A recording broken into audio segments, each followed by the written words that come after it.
Hello, everybody, and welcome to From the Mezzanine, the Broadway podcast for the Broadway fans. I'm your host, Lindsay Stone. How is everybody doing? Oh my God, you guys, Brent Comer was on the episode last week. How insane. How insane. Was everybody just so impressed by how wise and intellectual and how much advice he had to offer at a 20-something age? Like, he is so eloquent and so deep thinking, and I just was really, really impressed by him. I've followed him online since I saw The Outsiders, and I just thought he would be like silly goofy, which he was super fun, but he really offered a lot of insight, and I was really surprised by that. And it was just like the greatest joy and honor to get to chat with him for like an hour. He was just wonderful. So I hope and I know that you guys all enjoyed that episode. I know you did.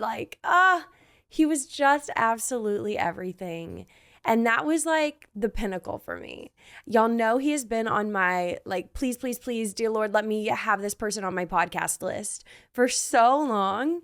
And to actually be given the opportunity to sit down and chat with him, I was so grateful. So grateful.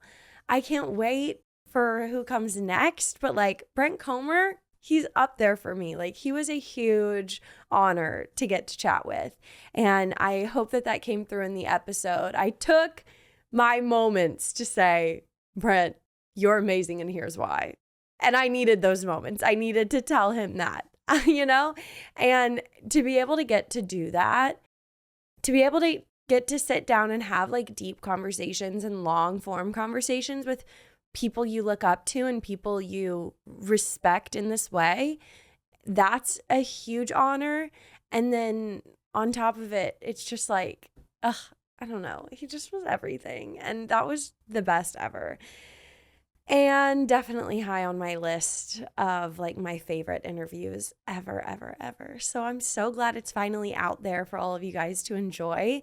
It was hard to keep it a secret, and I might have teased it too early. I don't know. I just couldn't. I had to tell you guys that something was going on. I couldn't just play it coy. And then we were at the Broadway Flea, and so many of you guys were like, what's coming up? Who is it? And I'm like, I can't say, but I know you guys knew. Y'all knew. Who else would I have been so silly, goofy, happy about having on, Anyways, that was the biggest honor. But in that vein, it has been quite a minute since you and I just sat down and chatted and caught up on everything. I just feel like it has been the greatest, biggest whirlwind lately. And I'm ready to sit and chat and gush and gossip with you guys about the shows that I have been seeing and all the things. So let's get into that. Let's do it. First of all, let's start with Job. So I was invited to see Job last week, and I was really excited because it's a play I did not want to pass me by. I hadn't had the opportunity to get tickets yet, and Britt and I had actually really been trying to get tickets, and it just wasn't happening. And so I was so happy to have had the opportunity to go and see it. And I had always heard in the ether and on TikTok, people just saying there's a huge twist, get ready for the twist. You're not going to see it coming. Oh my gosh, this show has my brain in a fog. I can't process what I just witnessed. So I knew that there was going to be a big twist. What I did know about this at the surface was I knew it was going to be a therapy session, but I didn't know anything past that other than it was going to rattle my brain. And so that's all I had going in. And yes, it certainly did rattle my brain. It was deep and dark. Dark, dark, dark, dark. Was it the darkest thing I've ever seen on Broadway? Probably. It was sick and twisted.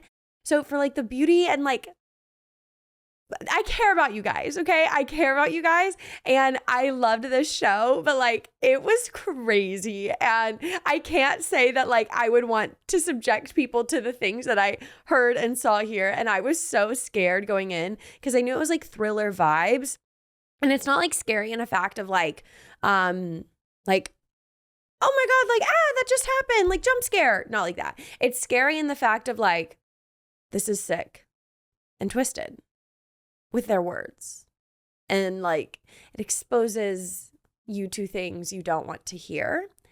And that's like all I'll say, because I definitely don't want to give it away, because it is like shocking. And I love scary movies. And if you like scary movies or thrillers, you will enjoy this. I just want you to know, like, it is deep and dark and twisted. And that is the twist. Like, I thought the twist was going to be like, okay, so basically the man is the therapist, the girlie, this happens in the first second. Lights go up and she's like holding a gun to him. And you're like, oh my God, what's going on? Like, what did we just witness? And then she's like, oh my God, I'm so sorry. And then the rest of the therapy session is like talking through why she's having this like mental break. And so I thought the twist was going to be like, at the end, like, she's actually a therapist and he's the patient. Like, I thought it was going to be something like that, like not something like it was. I'm sure you can Google it if you miss its production. I think it ends at the very end of October, but I would recommend it if you like scary movies or thrillers.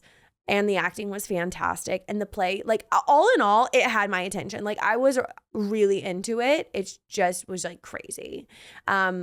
So yeah, that was Job. I feel like I said so much and so little all at the same time. It's hard whenever I don't want to give things away for you guys. And so it just is what it is. Like, you can look it up, but I know I have young, gorgeous, amazing listeners, and I like don't want to traumatize you on From the Mezzanine. Like, that's not what we're here for. We're here for like a silly, goofy time. And the contents of this play are not a silly, goofy time. Can I make myself more clear?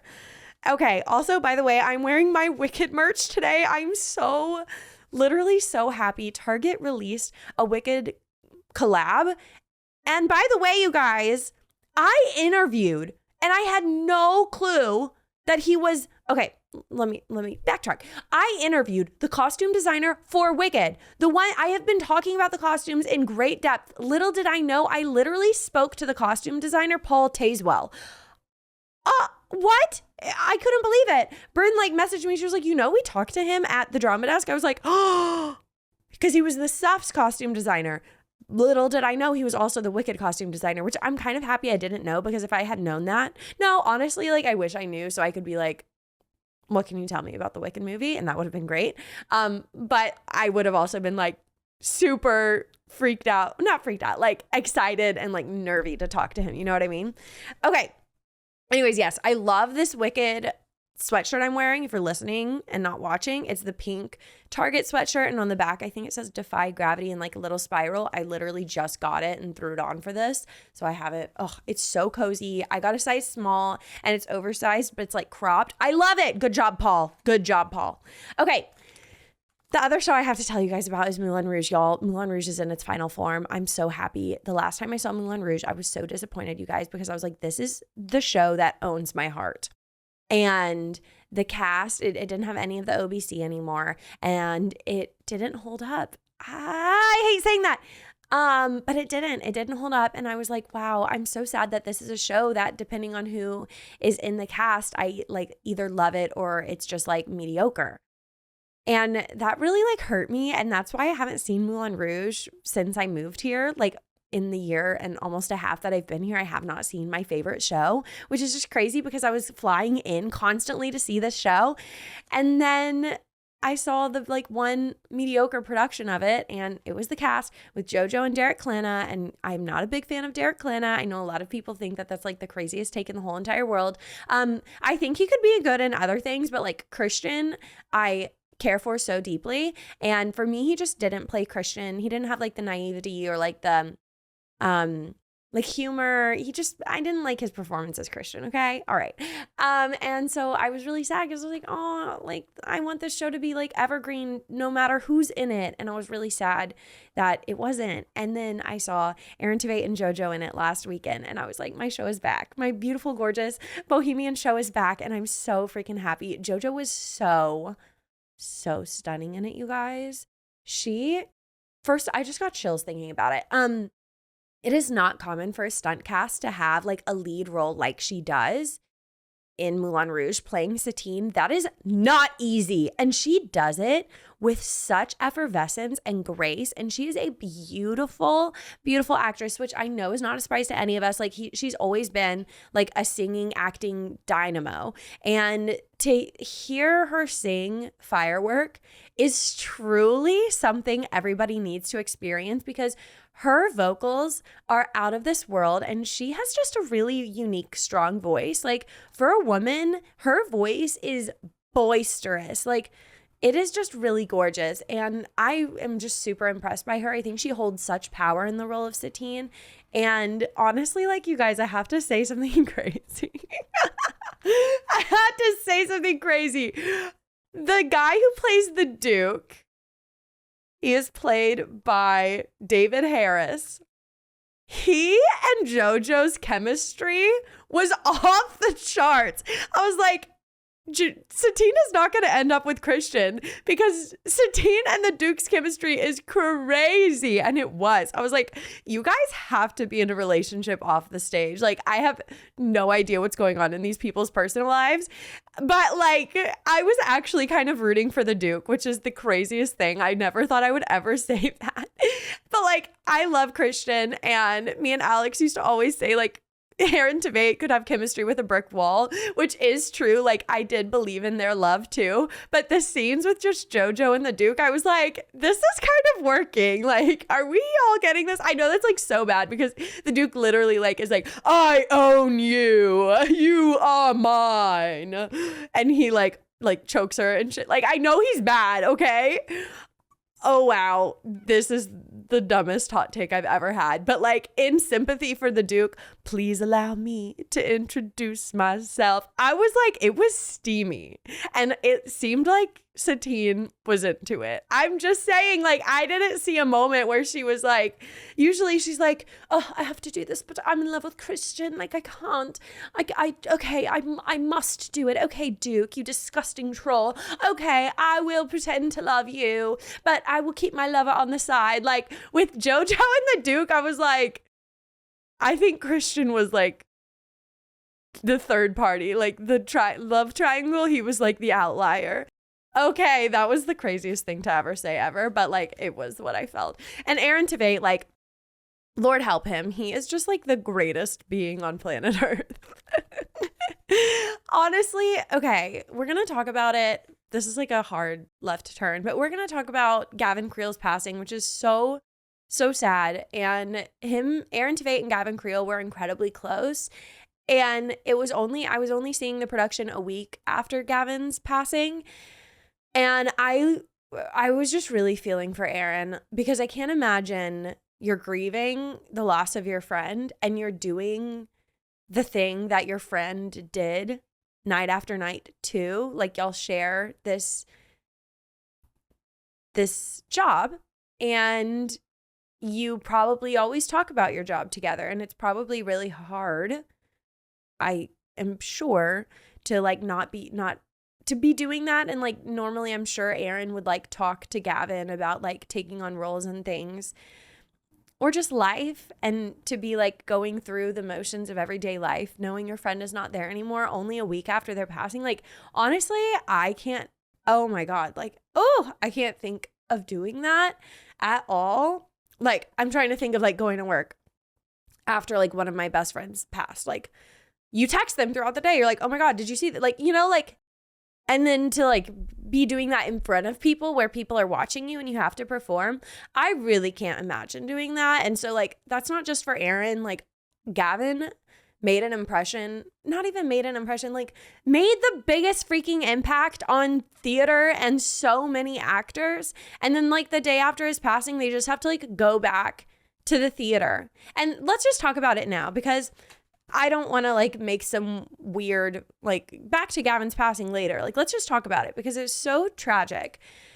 But in that vein of like actors going to the shows, like Bryn saw the last production of The Notebook with John and Jordan, and she said it was the same night I saw Aaron, so still like about a week after his passing.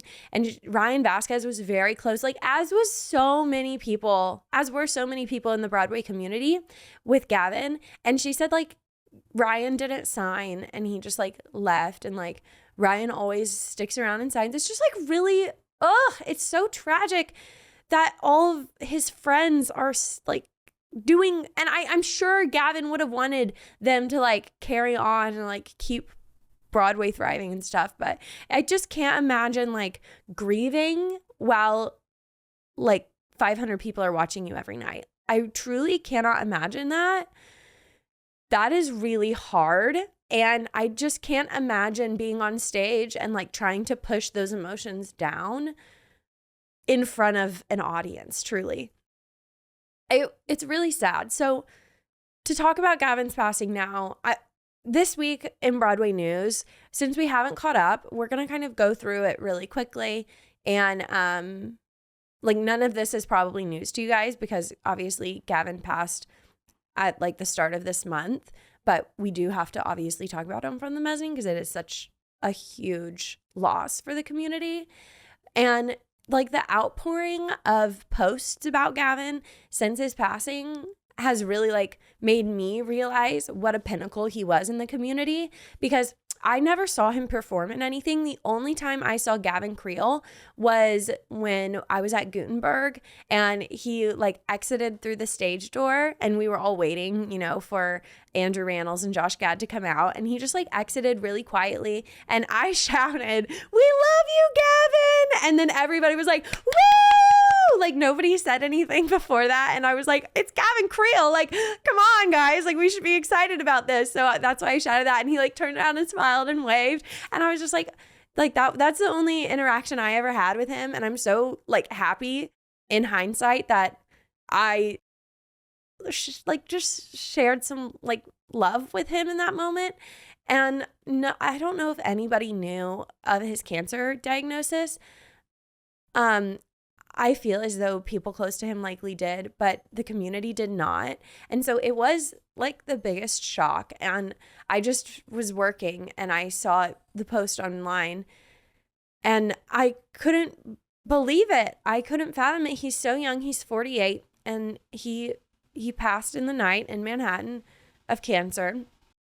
And it is so immensely tragic. And he was working and giving to the Broadway community until like the very end, which also just like shows how much he treasured and prioritized the Broadway community, because he was in a show like just last year and he has been in so many shows. People say that he was like the first like tenor we all fell in love with. And so the impact he made at such a young age is really something to marvel at. And it just looks like he spread so much love and cared about so many people around him. And so it's just the greatest loss for the community. And I have so much respect for the performers that are grieving and continuing to work on Broadway right now, because I don't think that I could do that. So I don't really have anything else to say. All of y'all, I'm sure, were shocked as well when you found this out, because he was just so young and like he was out and about. Like I saw him in Gutenberg, like he was going to shows. He just was living his life. And then this happened. So anyways, since his passing, there has been an outcry. And we've actually like lost quite a few people in the Broadway community. And there's been an outcry to dim all of the lights on Broadway. And I don't know all of the logistics around it, but apparently they were not going to dim all of them for him, which is just weird. But also, I'm like, it's a great honor to dim the lights. I don't know. It's an interesting like discourse I've seen online over the course of the last week of people really, really mad that they're not going to dim all the lights. And I do see how it is like an utmost honor to dim all of the lights, but I also feel like there are other ways to honor him. And I feel like in a way it could be like displaced anger, which is totally appropriate and I understand in the fact that people are mad at the Broadway League to not dim all the lights. I'm like, he'll be honored for decades to come. And he will like probably be a huge part of the Tony Awards this year. Just his memory, and I'm sure like the in memoriam is going to, I can only imagine, like everybody's gonna lose it. So I understand the level of respect and honor that Dimming the Lights has, but I'm also like, I just feel like perhaps it was displaced anger at Broadway. And I understand that that's a part of grief, is anger. And I think, of course, we should honor people, but Broadway is like, that's a corporate thing. Like, I see it more of like dimming the lights as a corporate thing. It's just like you have to talk to the stage manager to dim the lights. It's like, it's a beautiful honor to dim some, but I just thought it was bizarre that people were really upset that they weren't dimming all of them. Anyways, they are going to dim all of them because of the outcry, which is wonderful. And he should be honored in the biggest way, along with the other people in the community that have passed recently.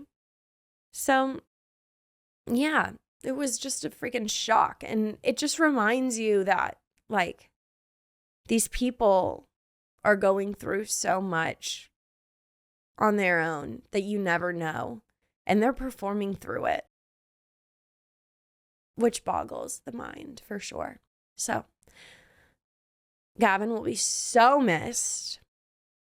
I just always, in these instances, I always think of what we would have gotten if this hadn't happened. And like, I just know he would have continued to rise and rise and rise and like give love. And he just seemed like the most amazing person. So I'm very sad that he's gone, along with all of you guys. It's just tragic. Okay, now I have to make the awkwardest transition ever and I don't know, pick up the mood. So let's keep on chugging and talk about the Broadway Grosses.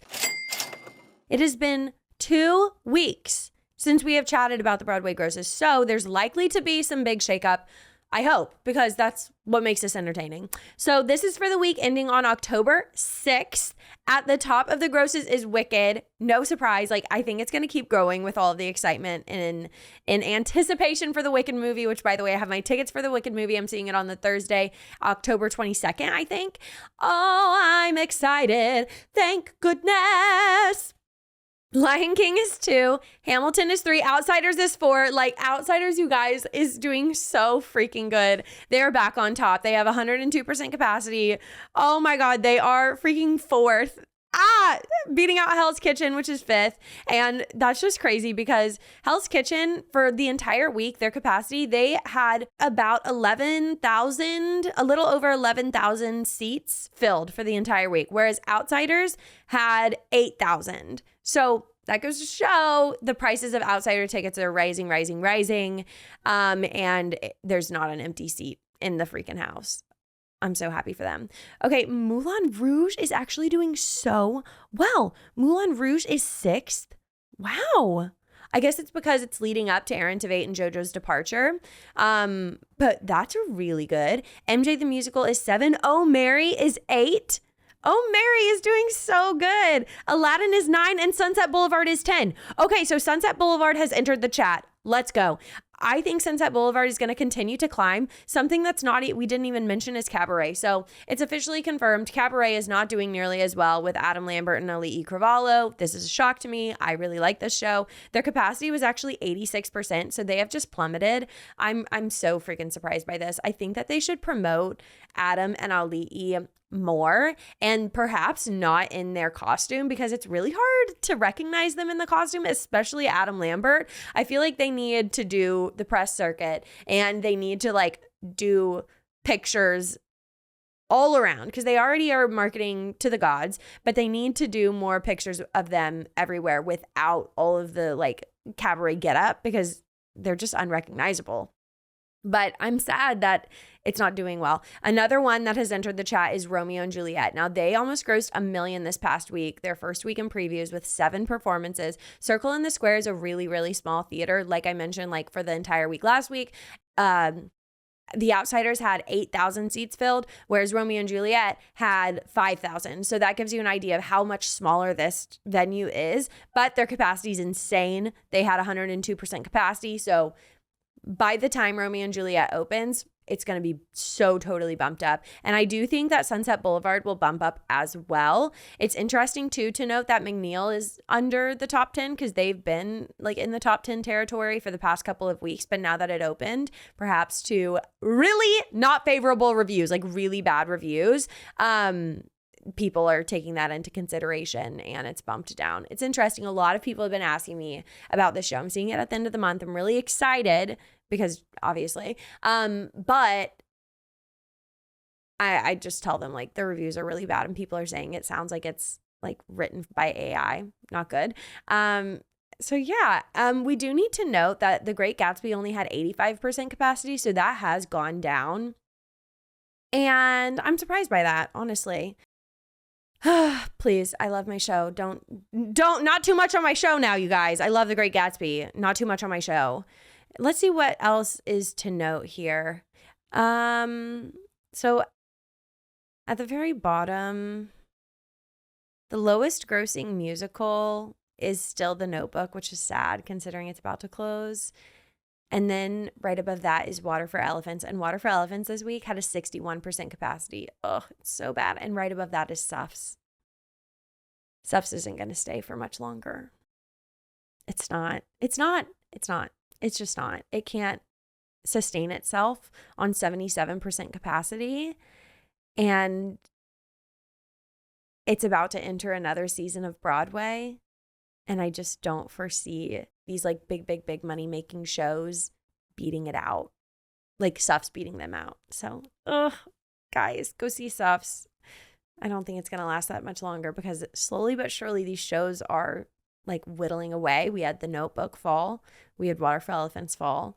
And the next one on top is Suffs. So it's just kind of like these theaters are going to want to put something in that's a little more profitable. So it's going to leave soon.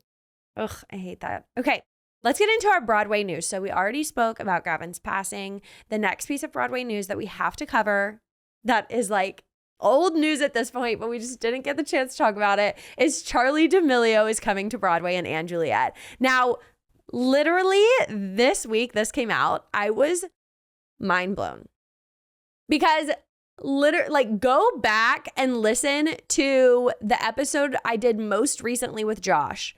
And we said, wait, not the one most recently, the one before that. Josh said they should cast influencers in the ensemble because we were talking about what his dream role would be. And he was like, honestly, like I could actually be in the ensemble of And Juliet. And I was like, yeah, absolutely. And he was like, yeah, they should just cast influencers. And I was like, honestly, that's such a good idea. And what they do, they cast influencers. Then literally it's so crazy. So then I can't remember. Oh, it was on the And Juliet Dreamcast episode when they announced that all of these people were leaving from And Juliet. And then Bryn and I were trying to figure out who they should put in. Bryn and I literally said Liam Pierce needs to be the next Romeo. Like he has to be in it. He would be so good. What they do, he's going to be Romeo. I cannot believe it. Obviously, I love you casting people who listen to From the Mezzanine. I know you're here. I know you're listening because that is just not a coincidence. Like that is just too spot on. It's crazy. And what else do I want? Like, let me just speak it into the ether. Oh, I want to interview them. Can I interview them, people? Can your people call my people? I want to chat with them. That would be fabulous. Anyways, I'm really excited about this because I think this is exactly what And Juliet needs. They need a little spike. They need a little push, like to push audience members in to come and see their show. It's kind of dipped and it's stable enough, but it's not profitable enough for it not to get replaced by something else. Like I think if we found out that And Juliet was closing right now, it would feel too soon. So I think that they have at least another year in them, but this casting I think is going to really help. However, Charlie D'Amelio is not staying that long. So she is going to be joining the cast. The TikTok sensation Charlie D'Amelio is going to be joining the And Juliet cast. on October 29th for limited engagement through January 19th. So November, December, January. You've got about 3 months to go and see her. That's not bad. Like, that's pretty good. That's kind of a long stint. And I think she is going to sell out these places. Honestly, like the girlies, the young ones, they are going to want to come and see her so bad. This is going to be really demanding for her, though. She's a professional dancer, so I think she's going to eat it up, like, no question. But I do think that Broadway's a whole nother beast. And that's what every performer says. They always say, like, I'm terrified to do Broadway because it seems like the hardest thing in the world, and it is the hardest thing in the world. But it's also so fulfilling. And I could see this being like her next venture. I could see her continuing to do this kind of thing. Do I think that she could sing, like actually be like a vocalist on Broadway? I really don't. But I don't know her like that. I've heard like one song and it was pop, so you can't really compare it. And maybe she could do like ensemble vocals. Actually, you know what? I take that back. I do think that she could, because if I've learned something from all of these interviews, so many of these young people, they say, I couldn't sing. I never thought that I could do this. And now I'm doing it 8 shows a week and I'm actually good. So I think anybody can actually be trained to do these kinds of things. So if this was like where she wants her career to go and like be like a kick-ass dancer, honestly, like I'm sure she'll be in Chicago next, because that just like fits the bill. And that would be like more of an opportunity for her to show like her maturity and like a big diversion from Juliet. But I could see that actually being really good for her career. Also, like Chicago always just casts stunt casts, and she's an amazing dancer. So I could see her learning Fosse would be really fun for her. Anyways, I think this is awesome. I really love it. You are not going to find me hating on influencers here. Hello. I want to be them one day. And she's going to be, she has a name, Charmaine. She's going to be in that character's role. And yeah, it's strictly a dance role. So I think it's perfect for her. And obviously, like, Juliet is so for the teens. And she is, I'm sure her demo has to be like 10 to 17-year-olds. And I think Juliet's kind of perfect for that. Yes, they cuss, which like to me, I'm like clutching my pearls.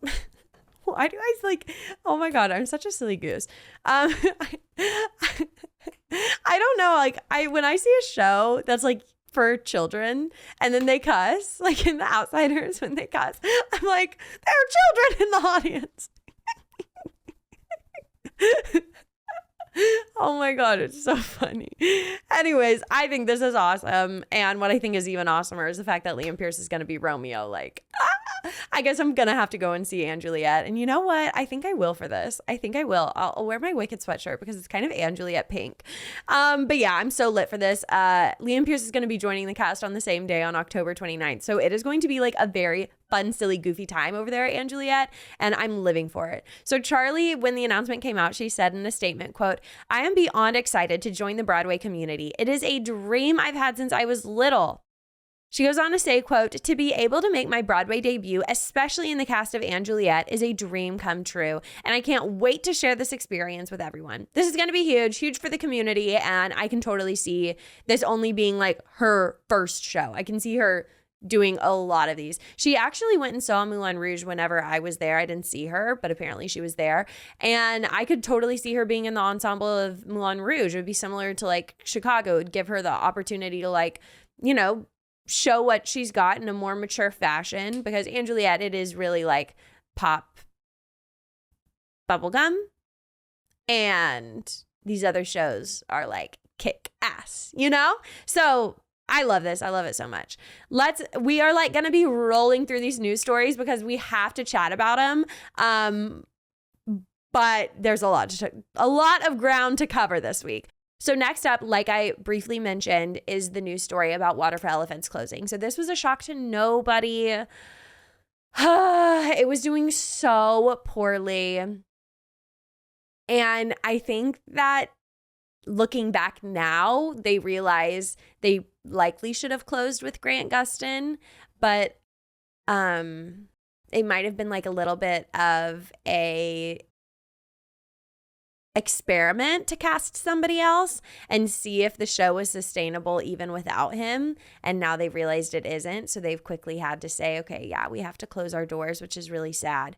So Water for Elephants' final performance is going to be on December 8th. So they are giving you time to go and see it, which I think is the smartest way to close. I think announce you're closing early, give people time to go and see it. Does it mean it's going to spike? Not always, but sometimes it will, which you want.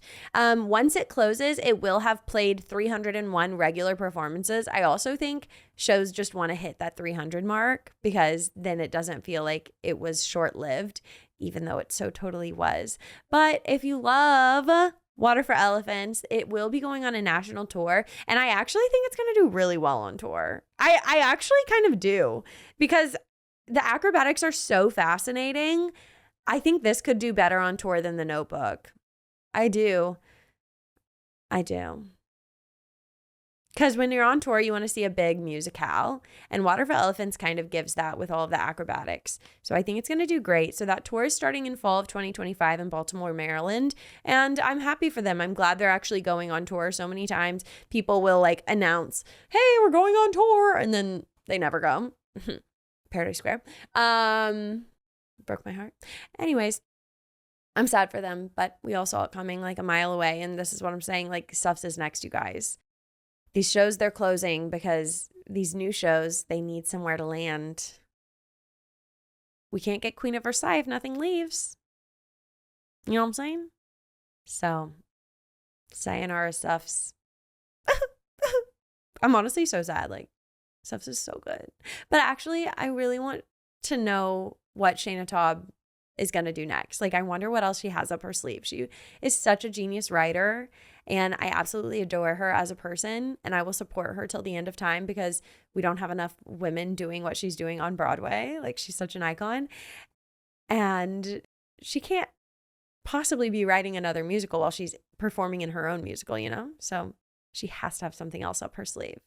Our next news story is that Shoshana Bean is leaving from Hell's Kitchen. Wow. Why does this episode feel so sad? I don't want it to be sad. It's because we literally talked about Gavin Creel's passing. But I'm trying to pick it. I'm trying to pick back up the energy. So, Shoshana Bean is leaving Hell's Kitchen. Shoshana Bean makes Hell's Kitchen. Like, let's all be quite honest here. She makes that show. Hell's Kitchen is doing amazingly. With her leaving, it is not going to dip. I'm positive, because people are going just because it's Hell's Kitchen, Alicia Keys music. There's not a stunt cast in it, but all of the Broadway girlies know that Shoshana Bean makes it. So her leaving, I will probably never see the show ever again, honestly. Like, I'm being honest. And they could put a stunt cast in, but they don't necessarily need it.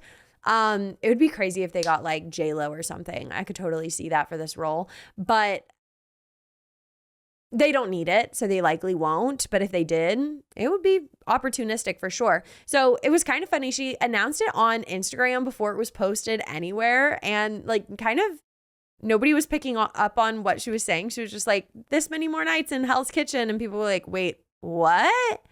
And then the next day it came out that she was leaving. So her last show is going to be on December 1st. And honestly, if you haven't seen it, you should see it with her in it because she's so good. The main girl, love. But Shoshana Bean, she's just such an icon. She's so talented and I love her. So you got to go see her in it without a doubt. She's such a queen. And I'm not sad that she's leaving. I'm excited to see what she does next. Like, Shoshana, I feel like could have any role she wants. Like, I feel like she walks into an audition room and they're just like, oh, you want it? It's yours. It's yours. Like, I feel like that's that's the Shoshana Bean effect. And so I'm so ready to see what she does next. And she told me at the Drama Desk Awards that she wants to continue doing original work. So we at least know that much. She's not going to be in something that's already been created. But with this departure, she's like one of the first big people to depart from Hell's Kitchen. I feel like it's because she signed a contract for something else and she's going somewhere else. Next piece of news and last piece of news, you guys. Jonathan Groff is coming back to Broadway. Like, bro, weren't you just here? I honestly, like, I saw this. I was like, take a break, Johnny Groff. It's okay. Take a break.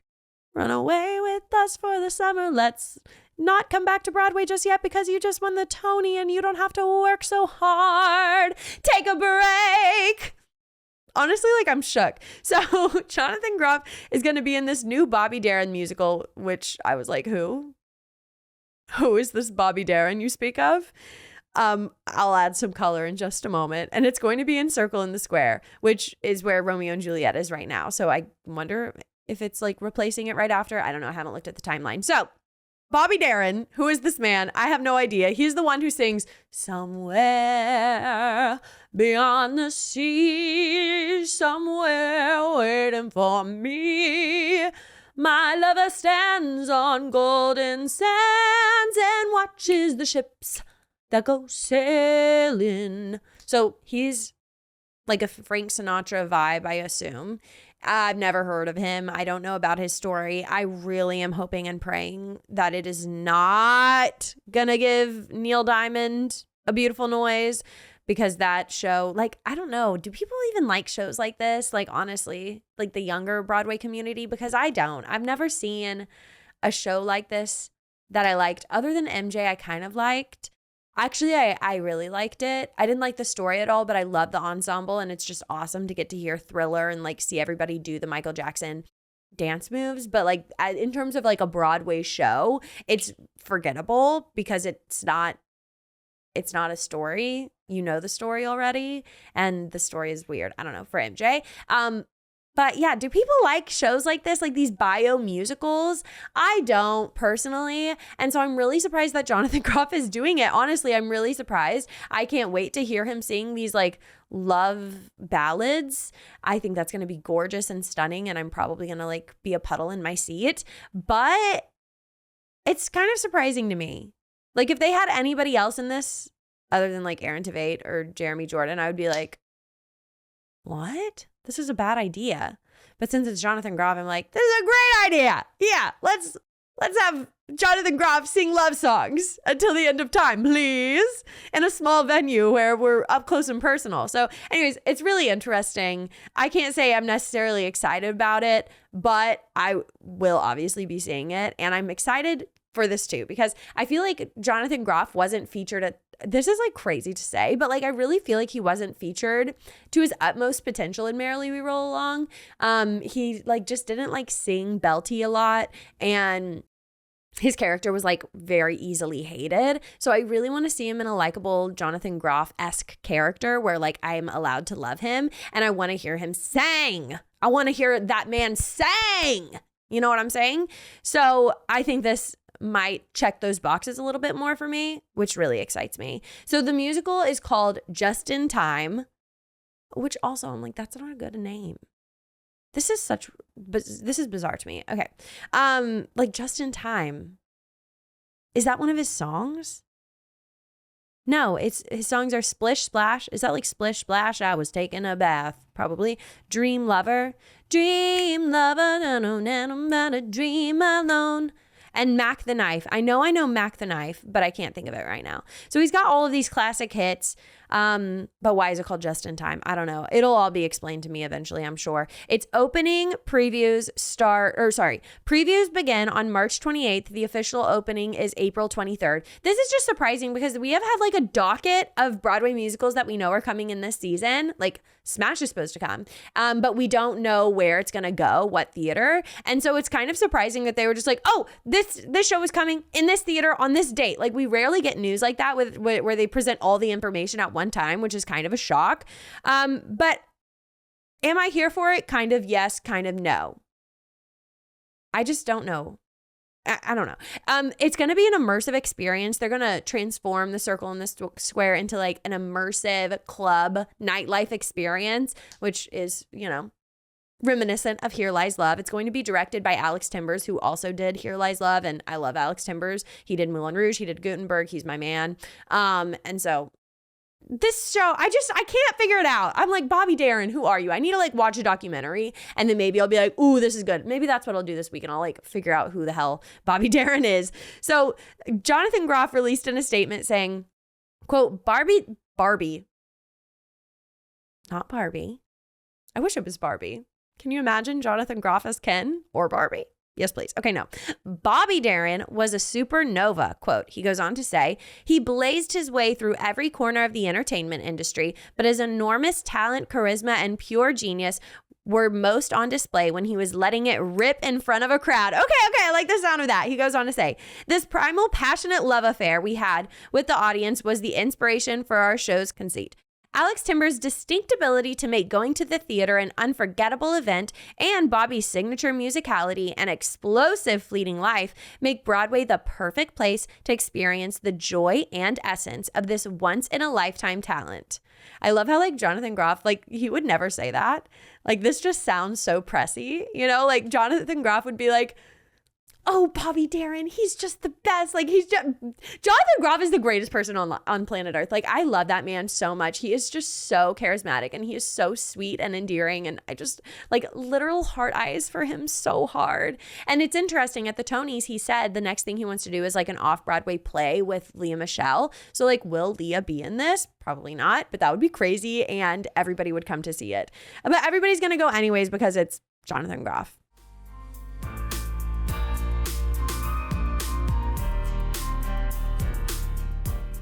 You guys, that was the episode. Thank you so much for listening. If you're new to From the Mezzanine, maybe you found me from like last week's episode with Brent. Hi, thank you so much for being a Broadway bestie on here. You're awesome. Thank you for supporting From the Mezzanine, and I hope you stay here for a long time, not just a good time.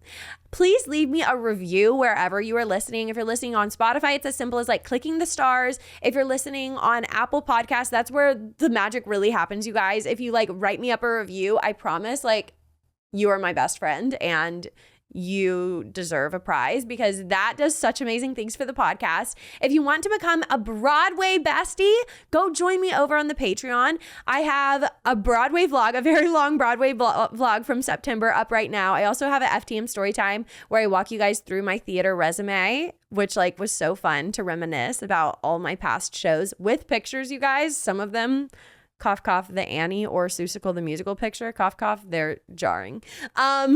Anyway, so I have a Patreon. You can find it at patreon.com/fromthemezzanine. It's $5.99 a month. You guys, it might have to go up soon because Patreon is like put on these extra fees and stuff. So if you want to become a patron, right now is a really good time to lock in that price.